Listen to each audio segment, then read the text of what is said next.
আমার প্রিয় ষষ্ঠ শ্রেণীর ছাত্রছাত্রী বন্ধুরা, আশা করি তোমরা সবাই ভালো আছো। আজ আমরা ষষ্ঠ শ্রেণীর প্রথম পর্যায়ক্রমিক মূল্যায়নে ভূগোল বিষয়ের প্রশ্নপত্র নিয়ে আলোচনা করব। তবে প্রশ্নপত্র যাওয়ার আগে একবার দেখে নেব এই পরীক্ষার জন্য ভূগোল বিষয়ের সিলেবাস কী কী রয়েছে।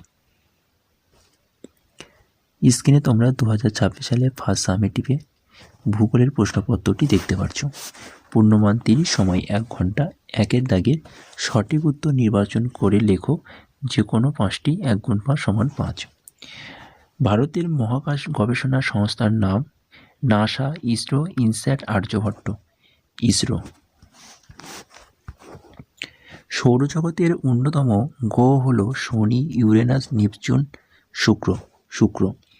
পৃথিবীর গড় ব্যাসার্ধ 5400 kilometre, 7600 kilometre, 6400 kilometre, 4600 kilometre, 6400 kilometre. ভারতের উপর দিয়ে প্রসারিত অক্ষরেখাটি হল নিরক্ষরেখা, কর্কটক্রান্তি রেখা, মকরক্রান্তি রেখা, মূলমধ্যরেখা। কর্কটক্রান্তি রেখা।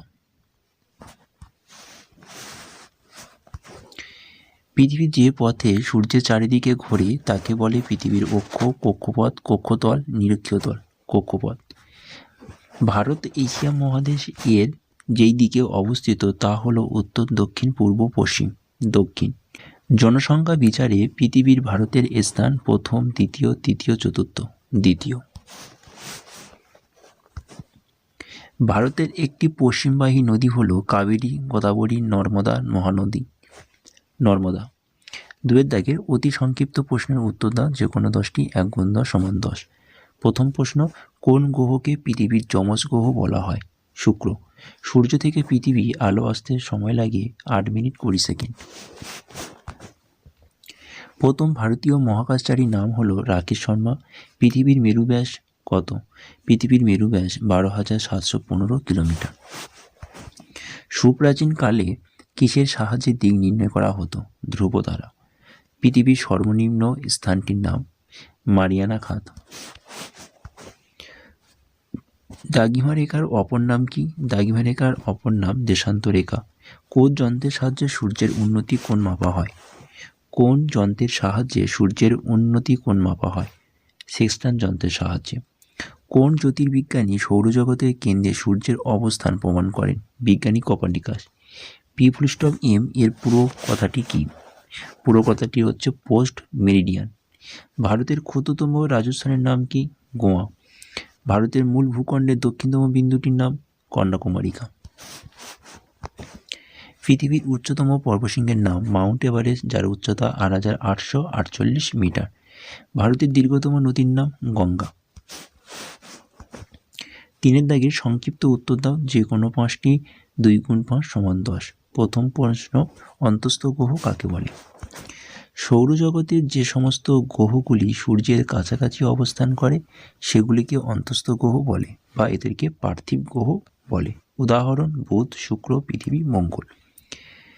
ইউরেনাসকে সবুজ গ্রহ বলে কেন, অথবা ইউরেনাসের রং সবুজ কেন? সৌর পরিবারের 7ম গ্রহ হল ইউরেনাস। সমগ্র গ্রহটির হাইড্রোজেন 83%, হিলিয়াম 15% এবং মিথেন 2% গ্যাসের সমন্বয়ে গঠিত।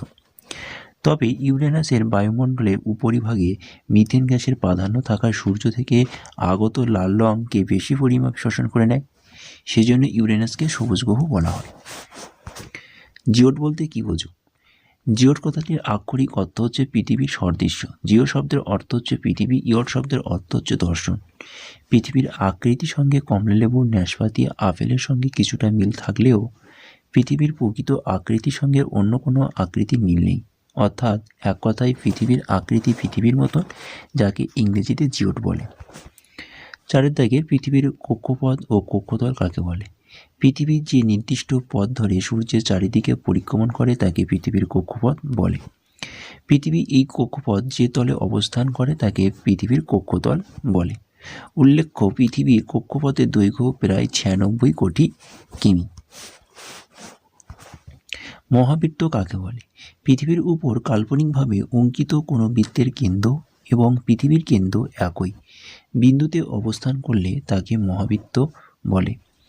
এই বৃত্ত দ্বারা পৃথিবীকে 2টি গোলার্ধে ভাগ করা যায়। পৃথিবীর উপর কল্পিত সব অক্ষরেখার মধ্যে নিরক্ষীয় নিরক্ষীয় বৃত্তেই সবচেয়ে বড়, সেজন্য একে মহাবৃত্ত বলা হয়। উষা ও গোধূলি বলতে কি বোঝো? সূর্যোদয়ের আগে সূর্যের তীর্যক রশ্মি পৃথিবীর সংলগ্ন বায়ুমণ্ডলের মধ্যস্থিত ধূলিকণা, জলীয় বাষ্প, মেঘ প্রভৃতিতে বিচ্ছুরিত হয়ে আকাশে যে লাল আভা তৈরি হয় তাকে উষা বলে। অন্যদিকে সূর্যাস্তের সময় সন্ধ্যার আগে আকাশে একই রকম লাল আভা দেখা যায়, একে গোধূলি বলে। পরের প্রশ্ন, প্রমাণ সময় বা স্ট্যান্ড টাইম কাকে বলে? একটি দেশের উপর দিয়ে একাধিক দ্রাঘিমা রেখা প্রসারিত হলে সেই দেশের বিভিন্ন অংশে বিভিন্ন স্থানীয় সময় লক্ষ্য করা যায়।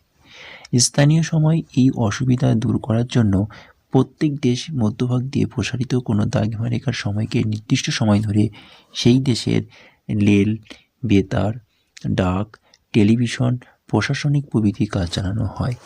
এই নির্দিষ্ট সময়কে প্রমাণ সময় বা স্ট্যান্ডার্ড টাইম বলা হয়।